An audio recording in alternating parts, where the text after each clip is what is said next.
फूटा घड़ा शिक्षाप्रद कहानी। यदि आप मेरी चैनल में नए हो तो मेरी चैनल को सब्सक्राइब करें, शेयर करें और लाइक करें।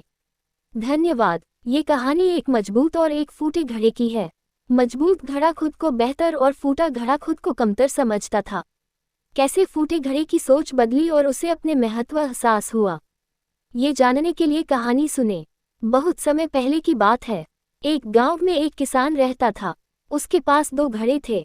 उन दोनों घड़ों को लेकर वह रोज सुबह अपने घर से बहुत दूर बहती एक नदी से पानी लेने जाया करता था। पानी भरने के बाद वह उन घड़ों को एक बांस की लकड़ी के दोनों सिरों पर बांध लेता और उसे अपने कंधे पर लादकर वापस घर तक लाता था। रोज सुबह उसकी यही दिनचर्या थी। दोनों घड़ों में से एक घड़ा सही सलामत था, लेकिन दूसरा घड़ा एक जगह से फूटा हुआ था। इसलिए जब भी किसान नदी से पानी भरकर घर तक पहुंचता, एक घड़ा पानी से लबालब भरा रहता और दूसरे घड़े से पानी रिसने के कारण वह घड़ा आधा खाली हो चुका रहता था। सही सलामत घड़े को खुद पर बड़ा घमंड था कि वह किसान के घर तक पूरा पानी पहुंचाता है। दूसरी ओर फूटा घड़ा खुद को नीचा समझता था और हमेशा शर्मिंदा रहता कि वह किसी काम का नहीं है। उसे ग्लानि महसूस होती कि उसके कारण किसान की पूरी मेहनत बेकार चली जाती है। एक दिन उस फूटे घड़े से नहीं रहा गया और उसने किसान से क्षमा मांगते हुए कहा, मालिक, मैं खुद पर बहुत शर्मिंदा हूँ।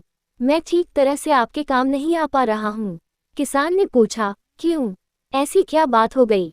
घड़े ने बताया, मालिक, शायद आप इस बात से अनजान हैं कि मैं एक जगह से फूटा हुआ हूँ और नदी से घर तक पहुँचते पहुँचते मेरा आधा पानी रिस जाता है।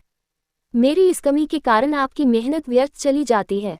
सुनकर वह किसान उस घड़े से बोला, तुम दुखी मत हो। बस आज नदी से वापस आते हुए मार्ग में खिले हुए सुंदर फूलों को देखना, तुम्हारा मन बहल जाएगा। फूटे घड़े ने वैसा ही किया।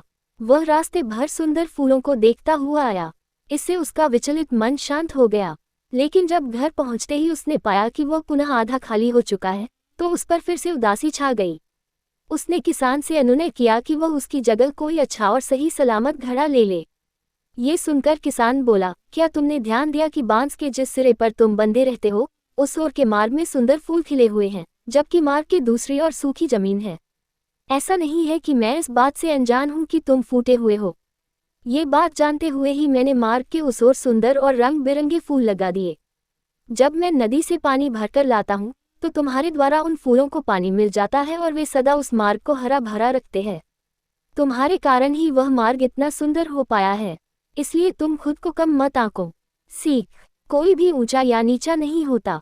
इस दुनिया में हर इंसान को एक रोल मिला हुआ है, जिसे हर कोई बखूबी निभा रहा है। इसलिए जो जैसा है, हमें उसे वैसा ही स्वीकारना चाहिए और उसकी कमजोरियों के स्थान पर उसकी अच्छाइयों पर ध्यान देना चाहिए। पूरी कहानी सुनने के लिए धन्यवाद।